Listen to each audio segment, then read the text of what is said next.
and slides.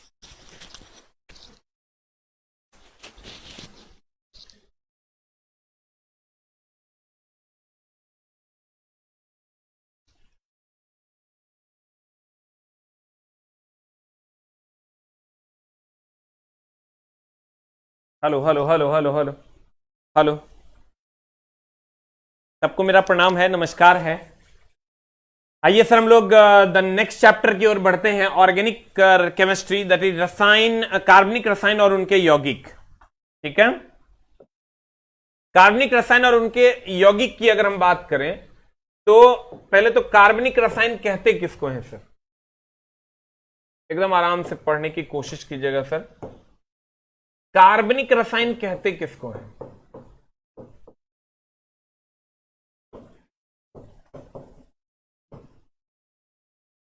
कार्बनिक रसायन किसको कहते हैं?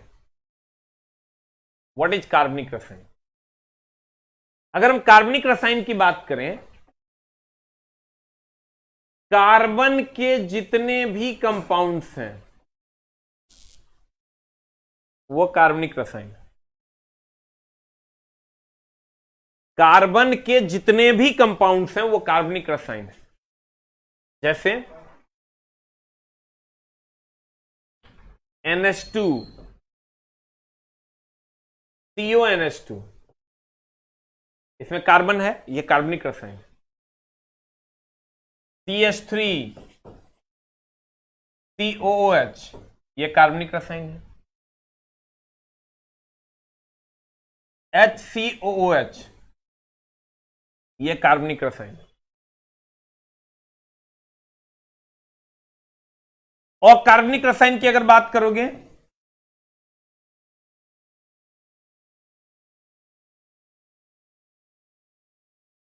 और कार्बनिक रसायन की अगर बात करोगे जैसे H2O,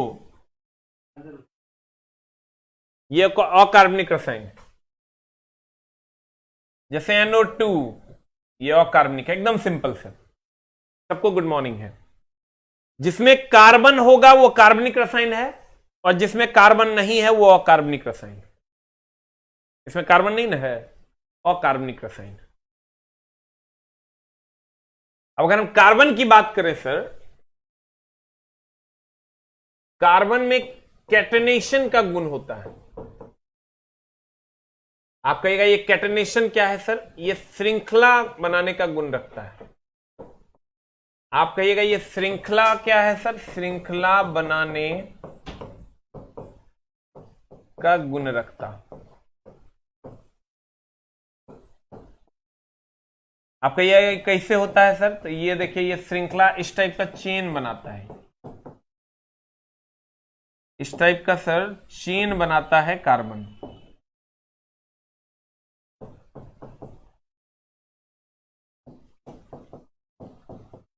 इस टाइप का चेन बनाता है ये कार्बन।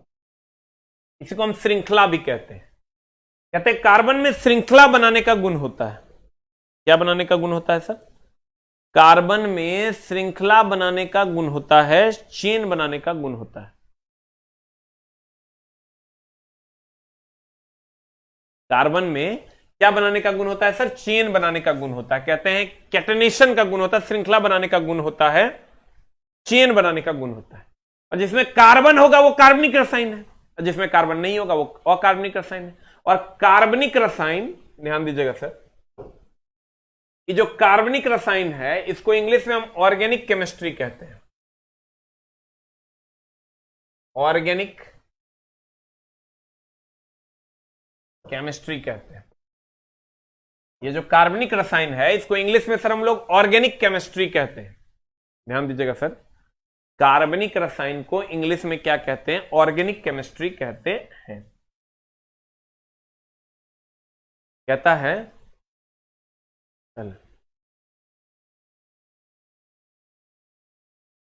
रसायन विज्ञान, रसायन विज्ञान विज्ञान की वह शाखा है,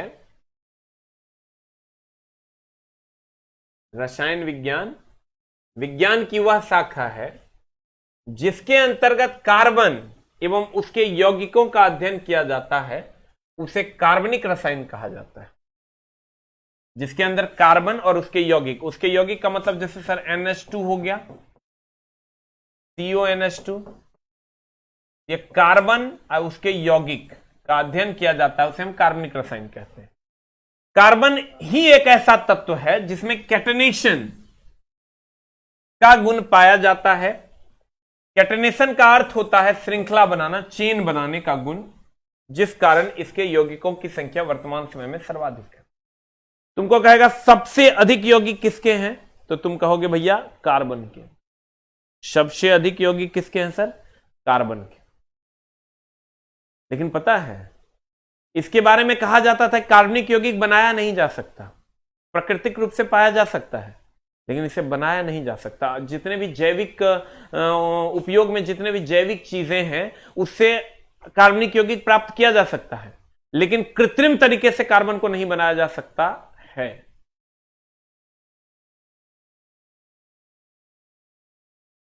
एक जैव शक्ति का सिद्धांत दिया था वर्जिलियस ने। किसने दिया था सर, एक सिद्धांत दिया था जैव शक्ति का सिद्धांत।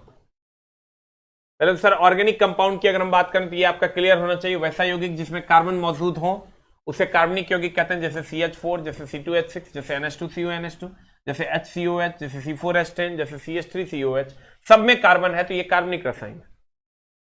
इस सब में सर कार्बन है, इसलिए ये सब के सब कार्बनिक रसायन है। अब एक है जैव शक्ति का सिद्धांत, ध्यान दीजिएगा। जैव शक्ति का सिद्धांत क्या है, सर बर्जिलियस नाम का एक वैज्ञानिक था। बर्जिलियस ने जैव शक्ति का सिद्धांत दिया।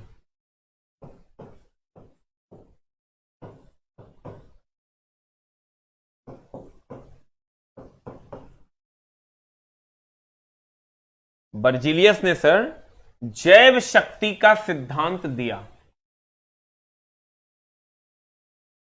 ये क्या कहता था, ये कहता था कि जैविक रूप से, प्राकृतिक रूप से, बायोलॉजिकली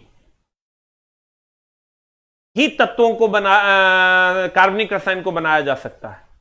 मलमूत्र से, सड़े गले पदार्थों से ही कार्बनिक यौगिकों को बनाया जा सकता है, अन्यथा कार्बनिक यौगिक को बनाना संभव नहीं है। लेकिन बाद में वोहलर नाम का एक वैज्ञानिक आया जिसने यूरिया का निर्माण कर दिया, और यूरिया NH2CONH2 में कार्बन है। कहते हैं सर यह सिद्धांत, जैव शक्ति का सिद्धांत, कहता यह सिद्धांत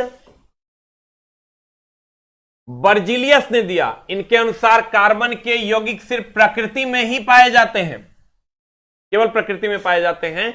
इसके यौगिक का मानव के द्वारा तैयार नहीं किया जा सकता। इनका मानना था कि यूरिया की प्राप्ति सिर्फ मलमूत्र से ही की जा सकती है, कृत्रिम तरीके से नहीं बना सकते। फॉर्मिक एसिड बिच्छू, बर्रों, लाल चींटियां एवं मधुमक्खी में पाए जाते हैं। मीथेन CH4 की प्राप्ति सिर्फ धान के दलदली क्षेत्रों में ही हो सकता है। अतः इन सभी पदार्थों को मानव के द्वारा तैयार नहीं किया जा सकता।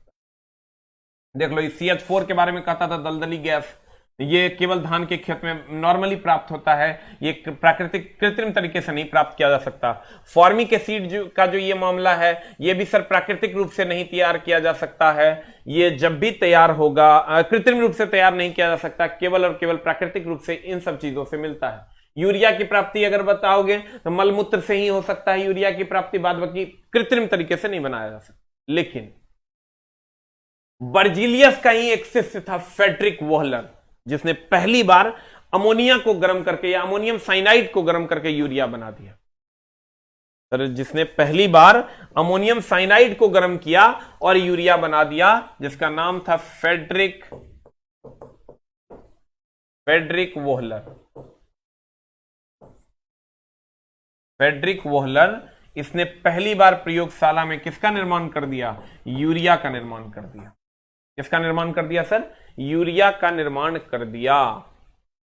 किसको गर्म करके, अमोनियम साइनाइड को गर्म कर। किसको गर्म किया सर, इसने क्या किया, अमोनियम साइनाइड लिया, अमोनियम साइनाइड लिया और इसको गर्म किया। गर्म करके सर किसका निर्माण कर दिया, तो ये यूरिया का निर्माण कर दिया। अमोनियम साइनाइड को गर्म किया और किसका निर्माण किया? तो कहते हैं यूरिया का निर्माण किया। ठीक है। बर्जीलियस ने जैव शक्ति का सिद्धांत दिया। इसने कहा कि जितने भी कार्बनिक रसायन है उसको केवल प्राकृतिक रूप से प्राप्त किया जा सकता है, जैसे मलमूत्र से यूरिया, जैसे धान के खेत से CH4, जैसे बिच्छू के काटने से फॉर्मिक एसिड। लेकिन जब इसी का एक शिष्य आया जिसका नाम था फ्रेडरिक वोहलर, इसने सर यूरिया को, अमोनियम साइनाइड को गर्म करके यूरिया प्राप्त कर लिया। इसने अमोनियम साइनाइड को गर्म करके यूरिया प्राप्त कर लिया। तब जैव शक्ति का सिद्धांत जो बर्जीलियस ने दिया था, इसका अंत हो गया। फिर से समझिए सर, बर्जीलियस ने जैव शक्ति का सिद्धांत दिया जिसमें उन्होंने कहा कि जितने भी CH4 धान के खेत से दलदली गैस से मिलेगा, यूरिया मलमूत्र से मिलेगा, बिच्छू के काटने से फॉर्मिक एसिड मिलेगा, जितने भी कार्बनिक तत्व हैं, कार्बनिक रसायन हैं, उसको कृत्रिम तरीके से प्राप्त नहीं किया जा सकता। किस तरीके से सर? कृत्रिम तरीके से प्राप्त नहीं किया जा सकता। लेकिन इसी का एक शिष्य था फ्रेडरिक वोहलर, जिसने यूरिया प्राप्त कर लिया कृत्रिम तरीके से, अमोनियम साइनाइड को गर्म करके, और जिसके बाद जैव शक्ति के सिद्धांत का अंत हो गया। कहते हैं सर, फिर से समझिएगा, जैव शक्ति का सिद्धांत कहता है वाइटल फोर्स थ्योरी। यह सिद्धांत बर्जीलियस ने दिया। इनके अनुसार कार्बन के यौगिक सिर्फ प्रकृति में ही पाए जाते हैं। इसके यौगिकों को मानव के द्वारा तैयार नहीं किया जा सकता है। इनका मानना था कि यूरिया की प्राप्ति मलमूत्र से ही हो सकती है। फॉर्मिक एसिड बिच्छू, बर्रों, लाल चींटियों एवं मधुमक्खी में पाया जाता है। मीथेन CH4 प्राप्ति सिर्फ धान की दलदली क्षेत्रों में ही हो सकती है। अतः इन सभी पदार्थों को मानव के द्वारा तैयार नहीं किया जा सकता। अतः इन सभी चीजों को सर मानव द्वारा प्राप्त नहीं किया जा सकता कहता। परंतु बर्जीलियस का जो शिष्य था फ्रेडरिक वोहलर, इसने अमोनियम साइनाइड को गर्म किया और यूरिया की प्राप्ति की, और इसी कारण जैव शक्ति सिद्धांत का अंत हो गया। और वो कैसे किया आपके सामने है। सबसे पहला कृत्रिम कार्बनिक रसायन जो था वो अमोनियम साइनाइड NH4CNO को गर्म किया। ये हीट का सिंबल है। और गर्म करने के बाद सर यूरिया बना डाला। ये यूरिया बना डाला NH2CONH2।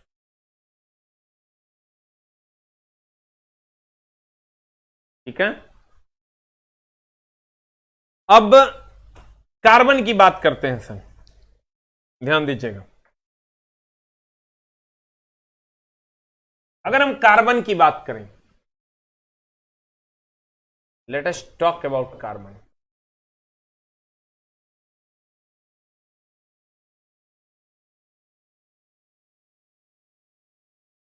कार्बन C6 होता है, 1s2 2s2 2p2। ध्यान दीजिएगा सर। कहते हैं sir carbon 1s2 2s2 2p2, इसमें जो संयोजी इलेक्ट्रॉन है,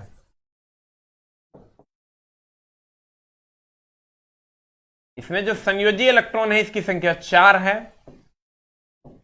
इसकी संयोजकता भी 4 है। यह सार्वभौमिक तत्व है सर। ये सार्वभौमिक तत्व है सर। पृथ्वी पर हर जगह पाया जाता है।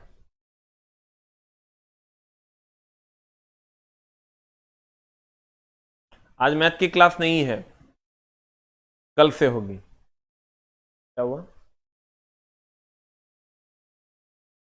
हाँ तो बंद है, बंद होगा। एगो पेज बना के डाल दीजिए। मैथ क्लास कल से होगा। अब देखिए सर, टेस्ट भी सर कल से होगा। इसको हम सार्वभौमिक तत्व के नाम से जानते हैं।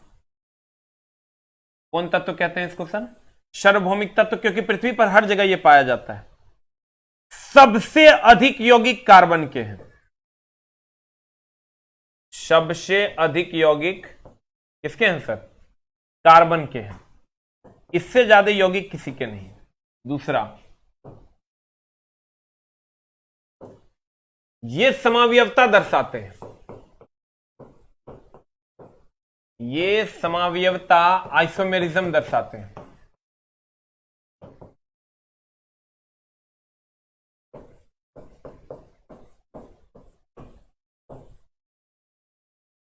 अब समावयवता क्या है सर? समावयवता होता है सर कि अणुसूत्र समान और संरचना सूत्र अलग अलग, इसी को हम समावयवता कहते हैं। जैसे आप ले लीजिए सर ब्यूटेन, आगे हम बताएंगे सर इसका नाम ब्यूटेन ही क्यों है, C4 एस्टेन।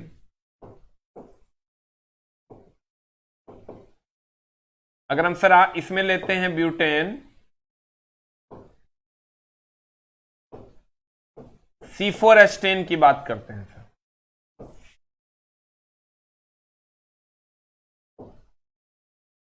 तो इसका जो स्ट्रक्चर होगा, अणुसूत्र होगा C4 एस्टेन, इसका स्ट्रक्चर एक ऐसा भी होगा। आप कहिएगा ये स्ट्रक्चर मास्टर साहब आप कैसे लिख लेते हैं, तो हम बताएंगे सर कैसे लिख लेते हैं। और इसी का स्ट्रक्चर एक ऐसा भी होगा।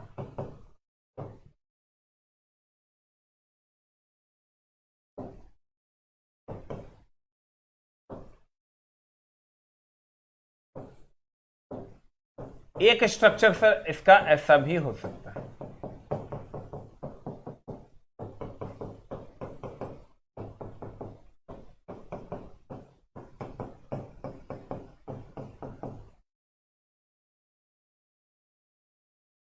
इसको कहते हैं सर हम नॉर्मल ब्यूटेन।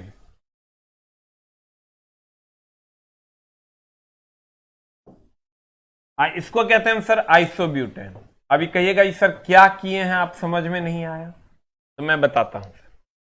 समावयवता सिर्फ कार्बन दर्शाता है।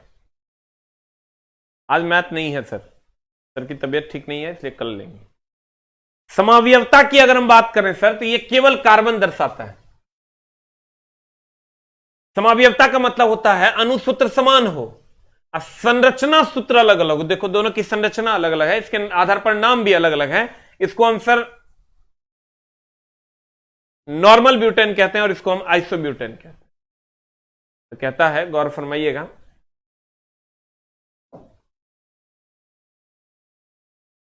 कार्बन के बारे में अभी तुरंत बच्चे ने पूछा कि कार्बन क्या है, तो कार्बन सर अधातु है, इसमें कहीं कोई झोल नहीं करना है, हम इसलिए लिख दिए, बच्चों का डाउट होता है। तथा इसके मुख्य यौगिक मुख्यतः स्वसंयोजी बंधन, आप अभी भी देखे होंगे सर, ये जितने भी बंधन है ये स्वसंयोजी, याद करो। एक आयनिक बंधन होता है Na+Cl-, ये आयनिक बंधन है। ये जो बंधन है सर ये Na+Cl-, ये आयनिक बंधन है। ये जो बंधन है ये स्वसंयोजक बंधन है। और ऐसा वाला जो बंधन होगा ये उपसंयोजक बंधन होगा। तुम कहोगे हम नहीं जानते हैं, हम सर थर्ड चैप्टर में ये पढ़ाएं। आप क्रमबद्ध ज्ञान को विज्ञान कहते हैं सर कि ये जो कार्बन है ना ये स्वसंयोजक बंधन दर्शाता है, ये आयनिक बंधन है, और इस तरह का बंधन होगा तो उप स्वसंयोजक बंधन कहलाता है। ठीक है, ये कौन सा बंधन है सर? स्वसंयोजक बंधन। ये आयनिक बंधन है और ये उप स्वसंयोजक बंधन है। अब गौर फरमाइएगा सर,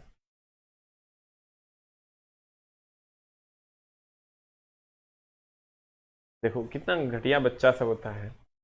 आरके सिंह सर पे कमेंट्स करता है। तुम लोग सोचो, जब तुम लोग पैदा नहीं हुआ था उस टाइम हम लोग भी सर शायद पैदा नहीं हुए होंगे, तब से वो पढ़ा रहे हैं, और वो पढ़ा रहे हैं सर, ये तुम लोग का भाग्य है, तकदीर है कि तुमसे पढ़ने का मौका मिल रहा है। यहां तो टीचर सर मैथ वो खुद बना देते हैं, अब बच्चों को समझा नहीं पाते हैं और 10-10 लाइन में एक मैथ बनाते हैं। उनका आज तक क्वेश्चन सर 3 से 4था लाइन में नहीं जाता है।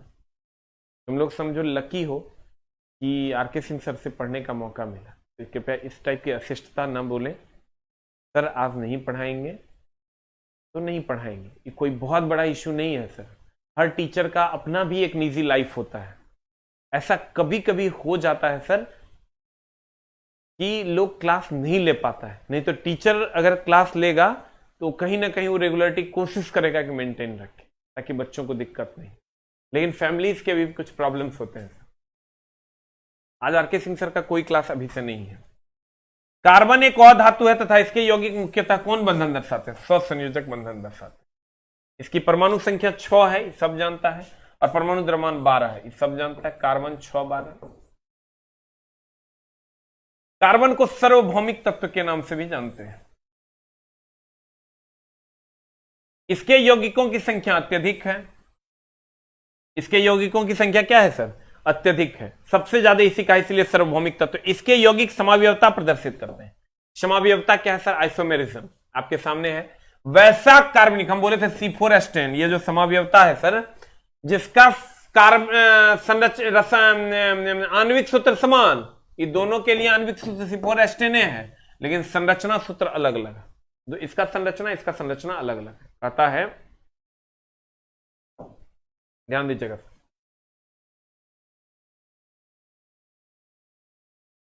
समावयवता दैट इज आइसोमेरिज्म, वैसा कार्बनिक यौगिक जिसका आणविक सूत्र समान हो, जैसे C4H10, लेकिन संरचना सूत्र भिन्न भिन्न हो, जैसे नॉर्मल ब्यूटेन, आइसोब्यूटेन, तो एक दूसरे के समावयवी आइसोमेरिज्म कहलाता है, और यह घटना समावयवता कहलाती है। एग्जाम्पल है आपका ब्यूटेन। ब्यूटेन के 2 समावयवी है, एक नॉर्मल ब्यूटेन और एक आइसोब्यूटेन। उसी तरह सर पेंटेन के 3 समावयवी हैं और हेक्सेन के 5 समावयवी हैं। आप इसका निकाल के देख सकते हैं, बट पूछता नहीं है, इसलिए बहुत ज्यादा टेंशन लेने की जरूरत नहीं है। यहां से तो सर घिना घिना के क्वेश्चन पूछा है, मतलब तुम जितना सोच नहीं सकते हो उससे ज्यादा क्वेश्चन सर यहां से पूछे गए हैं।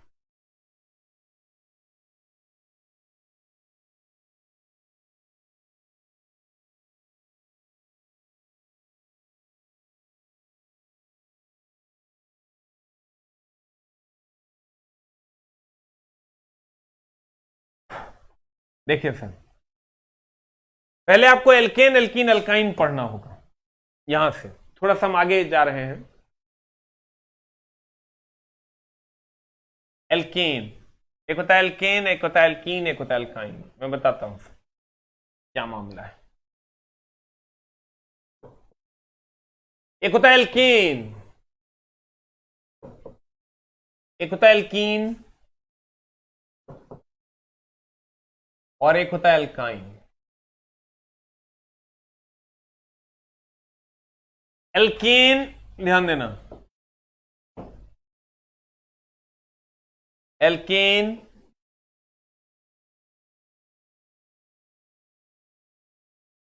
एल्कीन और अल्काइन, ध्यान दीजिएगा सर। अगर हम एल्केन की बात करें तो इसका फॉर्मूला होता है CN। अगर हम एकदम आराम से सर एल्केन की बात करें, इसका फॉर्मूला होता है CnH2n+2। अभी कहिएगा ये क्या है, तो हम इस पर भी चर्चा करते हैं। NN क्या लिख रहे हैं सर? एल्कीन का फॉर्मूला होता है CnH2n, एंड देन अल्काइन का फॉर्मूला होता है sir CnH2n-2।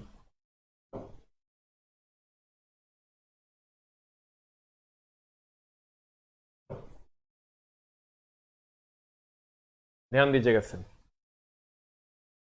Alkene CnH2n+2, alkene CnH2n, alkyne CnH2n-2। ठीक है सर, आपका कहना ठीक है कि 4 तो उपधातु है एकदम। देखिए कितना अच्छा सवाल है, बच्चा कितना मतलब बता नहीं सकते सर, आप इस सवाल पूछ के मेरे सब्जेक्ट की गहराई तक कितना अच्छे से आप पहुंचे। सभी 4 उपधातु नहीं है, कार्बन अधातु है, ये अपवाद है, इसका ध्यान रखें। एल्केन का फॉर्मूला होता है sir CnH2n+2, alkene CnH2n, alkyne CnH2n-2। अब मामला क्या है सर? अगर आप गौर से देखिएगा तो बड़ा कौन है? CnH2n+2 सबसे बड़ा है, उससे छोटा है सर CnH2n, और सबसे छोटा है CnH2n-2।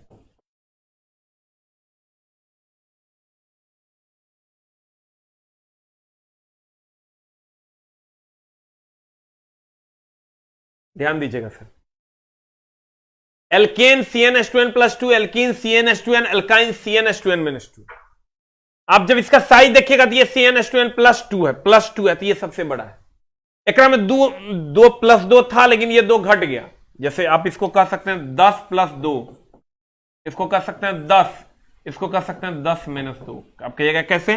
CnH2n को 10 मान लेते हैं। Let us take CnH2n as 10। तो CnH2n को 10 मान लिया तो +2, फिर ये 10, यहां 10 - 2, ये टोटल हो गया तुम्हारा 12, ये हो गया 10, ये हो गया 8। यानी सबसे बड़ा हुआ CnH2n+2, उससे छोटा हुआ CnH2n, और सबसे छोटा हुआ CnH2n-2। ध्यान दीजिएगा सर, एकदम आराम से ग्रुप डी का टाइम टेबल कम्युनिटी में डाल दीजिए। अगर हम बात करें सर एल्केन की, तो एल्केन A, E और Y, ध्यान दीजिएगा, इसका फॉर्मूले नहीं बच्चा को याद रखता है, A, E and Y। Alkane, alkene, alkyne, A, E, Y। ठीक है, अब गौर से देखिएगा सर कि पहले A होता है ABCD में, तब E होता है और तब Y होता है। एकदम आराम से सर, पहले ABCD में A होता है, उसके बाद E होता है, उसके बाद Y होता है। ये जो A है, A मतलब पहले E, उसके बाद ABCD EF GH I JK Y। इस सबसे बड़ा होगा सर A का,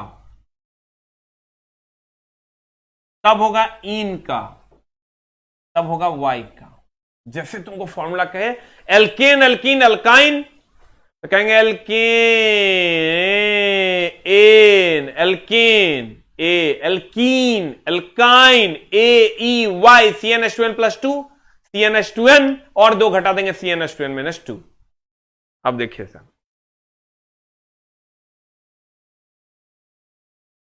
एकदम आराम से सबको सर लास्ट में आपके कमेंट्स का जवाब दे देंगे। अगर हम एल्केन की बात करें तो एल्केन में A है, ANE है इसका सफिक्स, इसका सफिक्स ENE है, इसका सफिक्स YNE है। तो अगर हम एल्केन की बात करें तो इसका सफिक्स हो जाएगा ANE, इसका सफिक्स हो जाएगा सर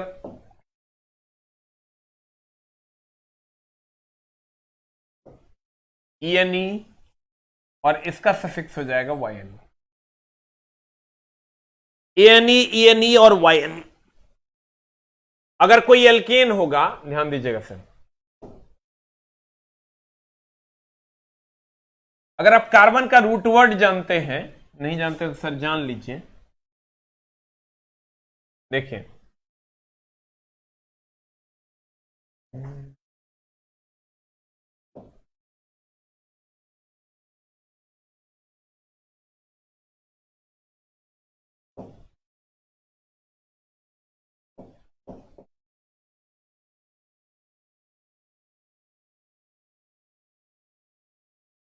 अगर एल्केन की बात करोगे,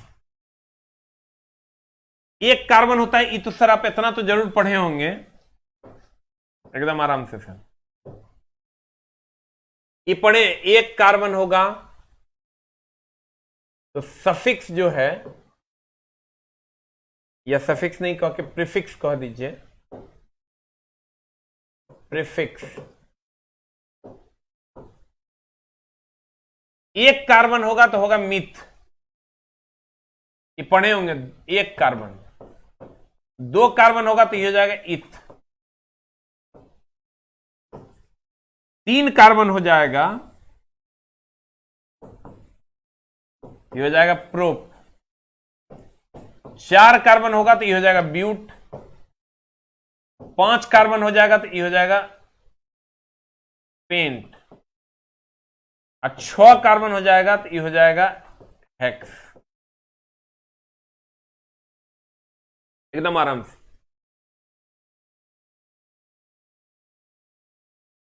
सर अभी ऑफलाइन नहीं खुला है, इसलिए एकदम आराम से सर पढ़िए, ऑफलाइन खोलेंगे तो आपको इन्फॉर्म करेंगे। कहते हैं अगर कार्बन एक है तो इसका सफिक्स प्रीफिक्स जो पहले लगता है वो जाता मिथ। अगर कार्बन दो है तो इथ। अगर कार्बन दो है तो इथ। कार्बन अगर दो है तो इथ। कार्बन तीन है तो प्रोप, कार्बन चार है तो ब्यूट, कार्बन पांच है तो पेंट, कार्बन छह है तो हेक्स। इसे समझना। कार्बन अगर एक है तो मिथ, कार्बन दो है तो इथ, कार्बन तीन है तो प्रोप, कार्बन चार है तो ब्यूट, कार्बन पांच है तो पेंट, कार्बन छह है तो हेक्स। ये प्रीफिक्स है। क्या ये चला? प्रीफिक्स है जो पहले लगता है, पहले जो फिक्स होता है उसे को हम प्रीफिक्स कहते हैं। ये तुमको याद रखना होगा, आगे टेबल दिया हुआ है, अब ध्यान देना। अगर यहां n का मान 1 रखते हैं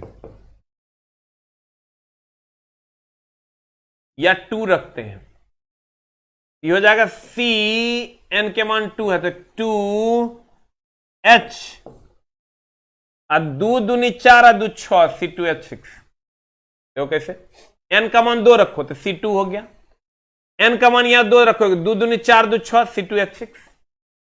और जैसे ही यहां n का मान 2 है तो बताइए क्या हो जाएगा? सफिक्स हो जाएगा आपका मिथ के जगह इथ।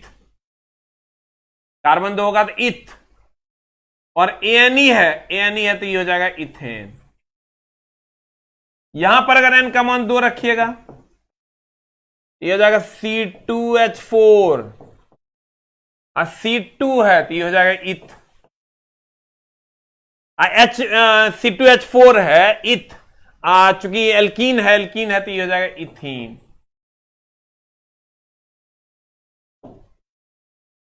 अगर n का मान यहां 2 रखते हैं तो ये हो जाएगा C2, और दो दूनी 4 में से 2 गया 2, C2H2।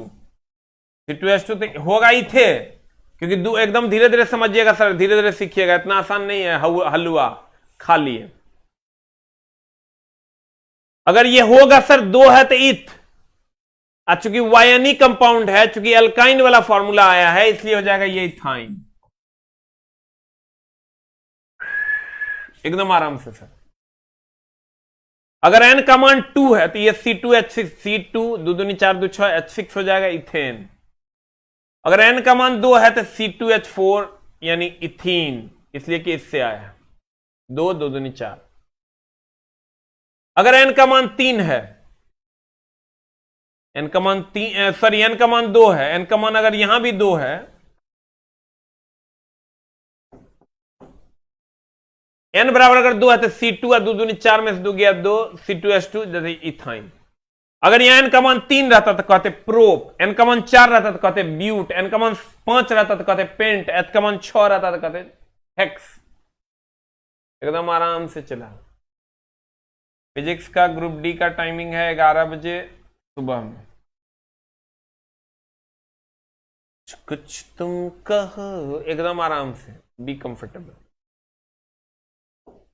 अगर हम n का मान 3 लेते हैं, ये हो जाएगा C3, 3 दूनी 6 दो 8, H8। n का मान अगर हम 3 लेते हैं तो ये हो जाएगा C3H8, और तब ये हो जाएगा सर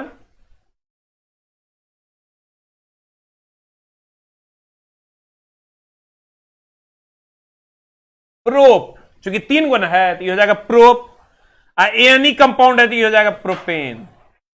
n का मान यहां 3 लो, ये हो जाएगा C3H6, चूंकि एनी कंपाउंड है इसलिए हो जाएगा इथीन। यहां n का मान 3 लेते हैं तो C3, 3 दूनी 6 माइनस 2 यानी H4, और C3H4 का कोई कंपाउंड नहीं होता, 3 और 3 दूनी 6 में से 2 गया 4, C3H4 कोई कंपाउंड नहीं। एकदम आराम से। अगर होगा भी तो क्या हो जाएगा? इथाइन। क्यों हो जाएगा इथाइन? क्योंकि सर वायनी फंक्शनल ग्रुप से आया है। इतना समझ जाओगे तो मामला ठीक हो जाएगा सर, लेकिन समझना इतना आसान नहीं है, गुरुजी बार बार समझाएंगे तब समझ में आएगा, गौर फरमाइएगा। एक होता है सर एल्केन, एक होता है एल्केन, एक होता है एल्कीन, एक होता है एल्काइन। AEY, एल्केन AEY है, ए वाले में सबसे बड़ा, उससे छोटा ई वाले में, सबसे छोटा वाई वाले में। एल्केन का सफिक्स होता है ANE, इसका ENE, इसका YNE। कार्बन 1 रहेगा इथ, कार्बन 2 रहेगा प्रोप, कार्बन 3 रहेगा पेंट, कार्बन 3 रहेगा प्रोप, कार्बन 4 रहेगा ब्यूट, कार्बन 5 रहेगा पेंट, कार्बन 6 रहेगा तो हेक्स।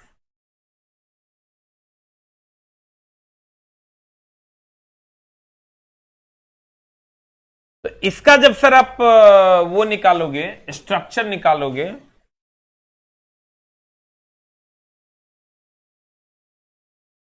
इसका निकालिए या इसका निकालिए, किसी का भी निकालते हैं। इसका जब आप स्ट्रक्चर निकालोगे C2H6 का,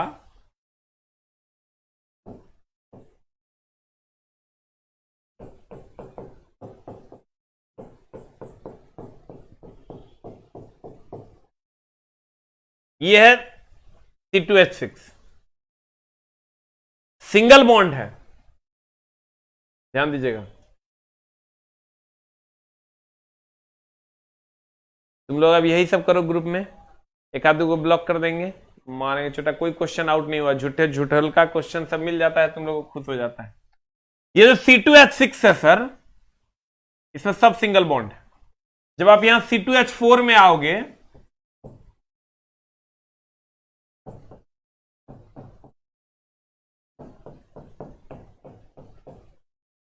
यहां पर डबल बॉन्ड मिलेगा। आप कहेगा तुम मेरे मास्टर ये स्ट्रक्चर कैसे तुम बना लेता, तो हम बताएंगे। अगर C2H2 में आओगे, इसमें ट्रिपल बॉन्ड है, हम बताए थे सहसंयोजक बंधन, याद कीजिए आप। ये एक कार्बन के पास 4 बॉन्ड होते हैं, तो कहते हैं यहां C2H4 है, ये C2H4 है, 2 गो C है, 4 गो 4 है। यहां C2H6 है, C2H2 है, आपके सामने है। हम ये कह सकते हैं कि एल्केन में सभी सिंगल बॉन्ड्स होते हैं, एल्कीन में सभी डबल बॉन्ड होते हैं, और ये और एल्काइन में सभी ट्रिपल बॉन्ड होते हैं।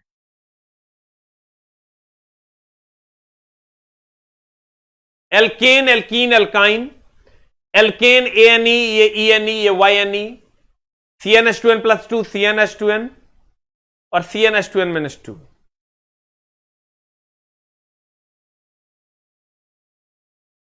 ANE, ENE, YNE, ANE, ENE, YNE।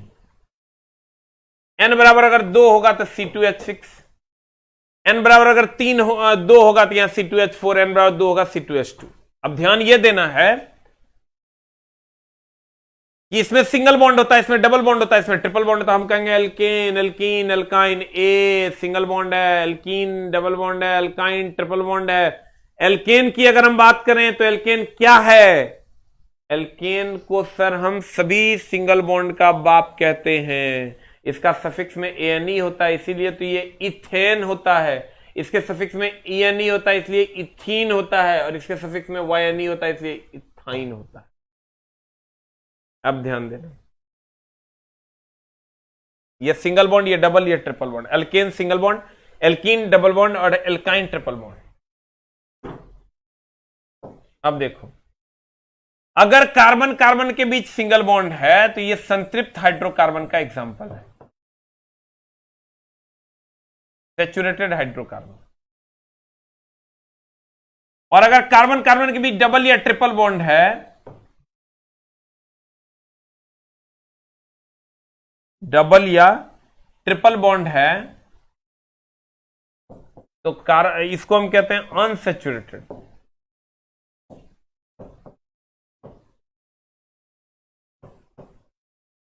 Unsaturated कहते हैं। अगर कार्बन कार्बन के बीच सिंगल बॉन्ड है तो संतृप्त हाइड्रोकार्बन, या इसी को आप सर कह सकते हो असंतृप्त, अनसैचुरेटेड।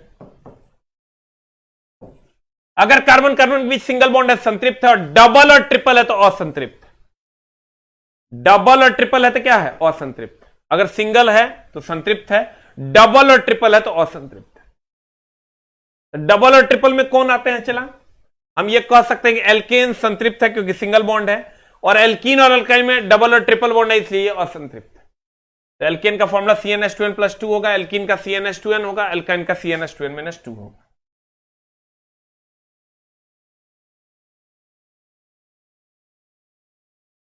कहते हैं हाइड्रोकार्बन। हाइड्रोकार्बन दो प्रकार का, संतृप्त हाइड्रोकार्बन और असंतृप्त हाइड्रोकार्बन। संतृप्त हाइड्रोकार्बन सैचुरेटेड किसको कहते हैं? इसके कार्बन कार्बन परमाणुओं के बीच सिंगल बॉन्ड होता है, जैसे एल्केन। जैसे क्या एल्केन, कार्बन कार्बन के बीच सिंगल बॉन्ड होगा, कार्बन कार्बन के बीच क्या होगा? सिंगल बॉन्ड होगा, तो इसको हम कहेंगे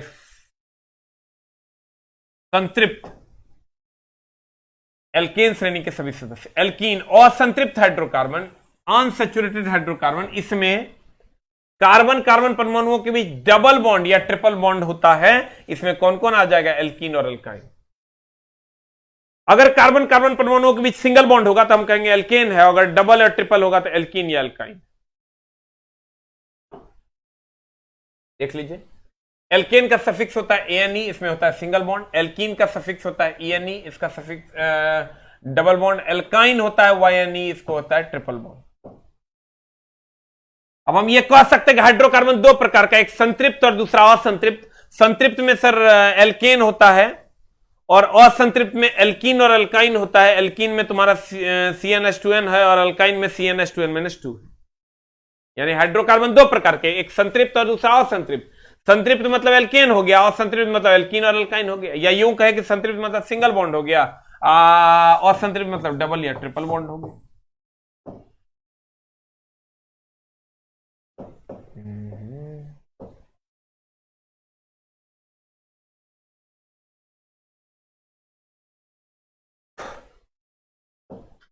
देखिए सर, हमने आपको क्या कहा?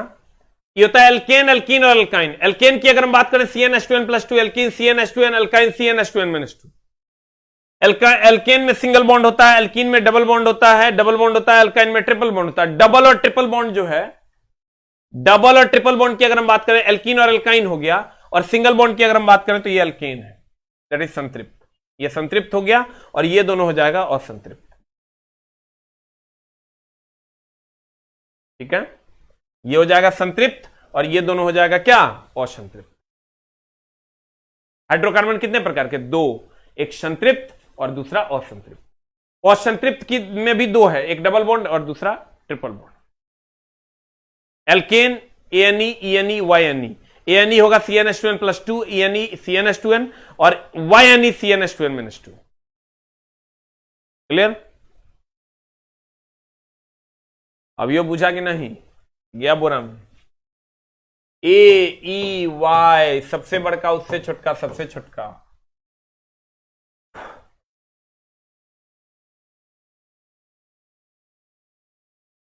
अच्छा, मॉर्निंग वाला PDF सर आपको रात में ही दे देते? अच्छा, दे देंगे। अब सर जिनका